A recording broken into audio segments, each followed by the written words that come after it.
Hi fashion lovers, I want to teach you how to make this beautiful gown. It's a very simple gown, even a beginner can be able to sew it, okay? Yeah, my name is Joy, you are welcome here. I do post tutorials here. Please, if this is your first time, subscribe to my YouTube channel and also follow me for more.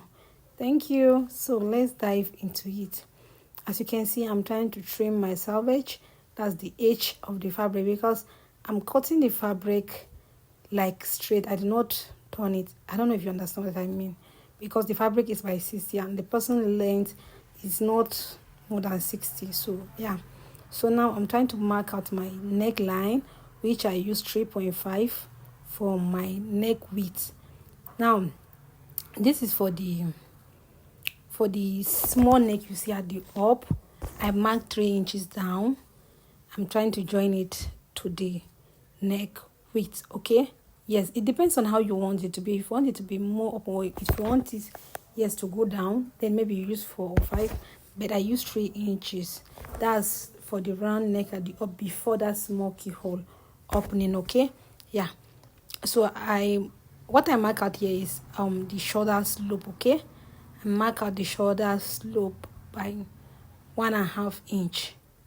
Yes. So that's what you see me marking. I'm trying to join the shoulder slope to the neck line, okay? Yes. So I've joined it. Let's cut it together. So let's cut out the neck. After cutting out the neck, then we go for, see, let's not forget the neck I cut out was the front. So yes, it was only the front, because as you can see, I folded both the front and the back at the same time. So that 3 inches width, and I used 3 inches, 3.5 inches as the width, and 3 inches as the neck depth. That's for the front. For the back, I will be using 1.5 inch by 3.5 inch, okay? Yes, because the back is a high back, it's not a low back. Yeah. So trying to trim the shoulder slope so that it will relax well on my client's shoulder, okay? Yeah. So we are done cutting both the neck, the front neck and the back neck. Let's go and cut our sleeve. The sleeve is a cut together sleeve, and I use 10 inches because my client is not that big. As you can see, the sleeve is a bit free, so it's not that wide because my client is not too big. So yeah, so I'm trying to mark out the my customer's measurements, which is her boss is 40.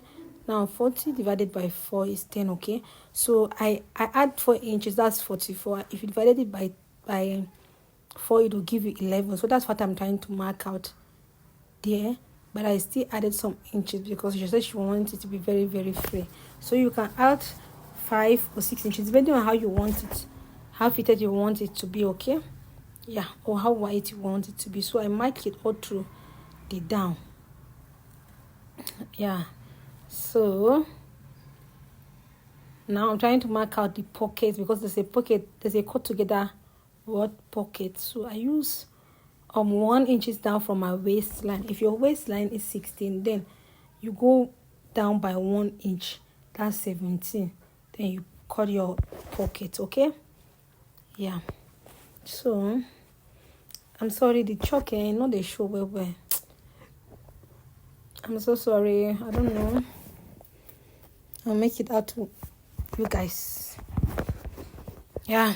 So that's that about this gown. There's nothing very difficult here. It's a beginner friendly gown, honestly, because as you can see,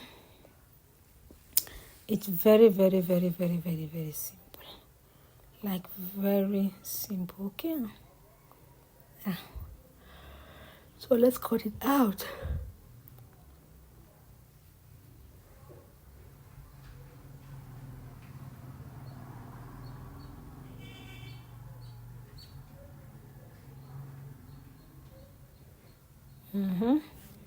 As you can see, cutting out the sleeve, the pocket. It's a cut together pocket, so I don't want anything that will stress me.